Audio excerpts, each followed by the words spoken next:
बच्चों, good morning. जैसा कि आप जानते हैं कि कोविड-19 बीमारी के कारण पूरे देश और प्रदेश में लॉकडाउन चल रहा है। हम सभी अपने अपने घरों में बंद हैं। नया सत्र भी प्रारंभ हो चुका है और आपका पठन पाठन नहीं हो पा रहा है। इसी कारण उत्तर प्रदेश सरकार ने यह निर्णय किया है कि आपकी ऑनलाइन कक्षाएं चलाई जाएं। उसी क्रम में मैं आपको कक्षा 12 का भूगोल विषय पढ़ा रहा हूं। कल मैंने आपको बताया था कि भूगोल क्या है और उसकी परिभाषा क्या है। आपके मन में यह कौतूहल जरूर उठ रहा होगा कि परिभाषा क्या चीज़ होती है। तो परिभाषा के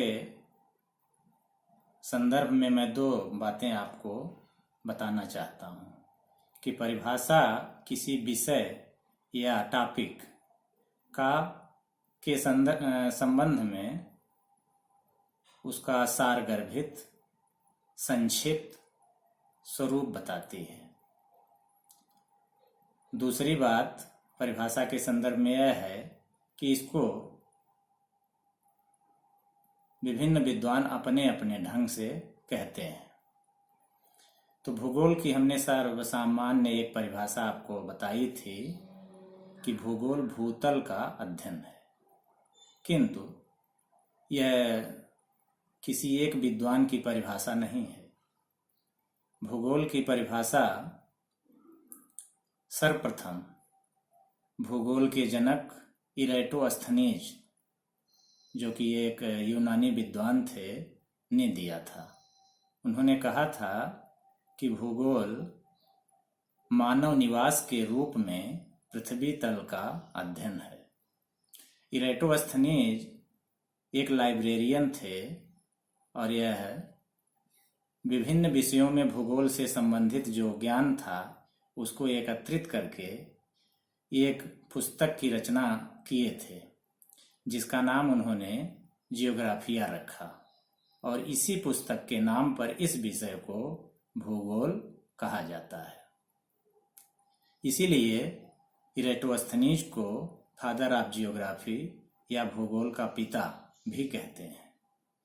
इसी तरह हेटनर नाम के एक विद्वान ने भूगोल को क्षेत्र वर्णनी विज्ञान के रूप में बताया था। एक विद्वान और हुए जिनका नाम है स्ट्रैबो। उन्होंने कहा था कि भूगोल हमको स्थल और महासागरों में रहने वाले जीवों के बारे में ज्ञान कराने के साथ साथ विभिन्न लक्षणों वाली पृथ्वी की विशेषताओं को समझाता है। सबसे नवीन भूगोल की परिभाषा W.M. डेविस महोदय ने दी है। उन्होंने कहा था कि भूगोल कौन क्या कहाँ और कैसे प्राप्त करता है के अध्ययन से संबंधित है। यह विभिन्न विद्वानों द्वारा दी गई भूगोल की परिभाषाएं हैं। इनमें से आप कोई भी दो परिभाषाएं लिख सकते हैं। अब मैं भूगोल का विषय क्षेत्र बताऊंगा। विषय क्षेत्र, अध्ययन क्षेत्र, स्कोप, विषय सामग्री सब एक ही बातें हैं। इसके अंतर्गत यह जाना जाता है कि इस विषय में हम किन किन बातों का अध्ययन करते हैं, यानी यह विषय अपने अंदर किन किन तत्वों को समाहित किए हुए है। इस दृष्टि से भूगोल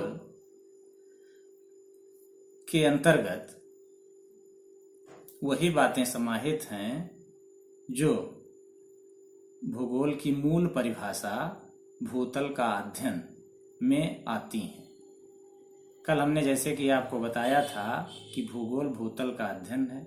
इसका तात्पर्य हुआ कि इस धरातल के ऊपर जो कुछ भी स्थित है वह सब भूगोल का अध्ययन क्षेत्र है। अब इस पर क्या चीजें स्थित हैं, इनको हम दो भागों में बांट सकते हैं। पहली वे चीजें जिसका निर्माण प्रकृति ने किया है, जैसे विभिन्न प्रकार की स्थलाकृतियां, जल संसाधन, खनिज संसाधन, वायुमंडल,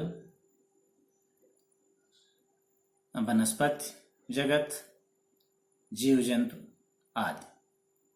इसी तरह इस पर वह भी तत्व सम्मिलित इसमें अध्ययन का विषय है जो